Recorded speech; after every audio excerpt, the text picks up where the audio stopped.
বন্ধুরা, পায়ের নিচে বরফ আর মাথার উপরে রোদ, জাস্ট স্বর্গ। তো লাস্ট নভেম্বর আমরা গিয়েছিলাম কাশ্মীর ঘুরতে, আর সেখান থেকে আমরা গিয়েছিলাম গুলমার্গে গন্ডোলা রাইডে। সেটাই আজ তোমাদের সাথে শেয়ার করব।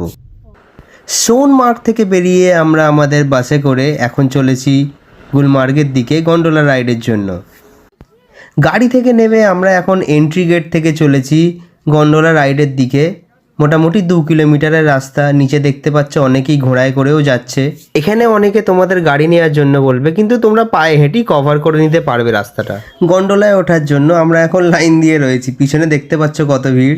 তোমরা আসলে চেষ্টা করবে একটু সকাল সকাল আসতে, কারণ এখানে ভিড় প্রচণ্ড বেড়ে যায়। আর এটা হলো আমাদের টিম। মোটামুটি 100 জনের পিছনে লাইন দিয়ে দাঁড়িয়ে রয়েছি আমরা। লাইন ধীরে ধীরে এগিয়ে চলেছে, আর কিছুক্ষণের মধ্যেই আমরা কেবল কারে উঠে পড়ব। 2 ঘন্টা লাইন দেওয়ার পর এখন আমরা কেবল কারে উঠব। পার কেবল কারে 6 জন করে উঠতে পারবে। আমরা এখন কেবল কারে উঠে পড়েছি। খুব ভয় লাগছিল। এখন আমরা চলেছি গ্রাউন্ড লেভেল থেকে গুলমার্গের ফার্স্ট ফেজের দিকে। এটা হলো গুলমার্গের ফার্স্ট ফেজ। আমরা এখানে বেশি সময় কাটাইনি। আমাদের মেন টার্গেট ছিল সেকেন্ড ফেজ। আমরা এখন ফার্স্ট ফেজ থেকে সেকেন্ড ফেজের দিকে যাচ্ছি। তোমরা দেখতে পাচ্ছ নিচে অনেক মানুষ রয়েছে। ফার্স্ট ফেজ এটা, আর সেই মেঘের উপরে রয়েছে আমাদের সেকেন্ড ফেজ। ছবি তুললাম, দেখো কি সুন্দর ভিডিও হচ্ছে, ভিডিও করা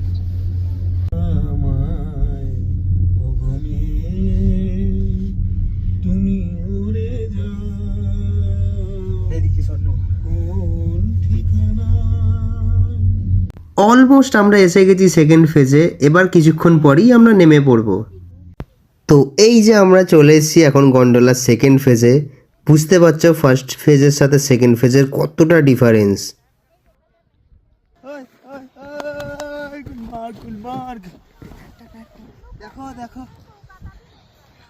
আর এইটা হলো প্রথমবার পাহাড়ের ওপর বরফ দেখার আনন্দ।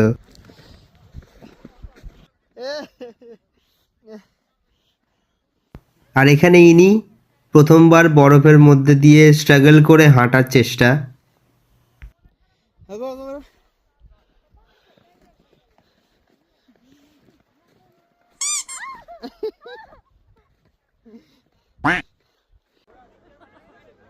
পাথরের উপর দাঁড়িয়ে একটু স্টাইল মারছি। এই যে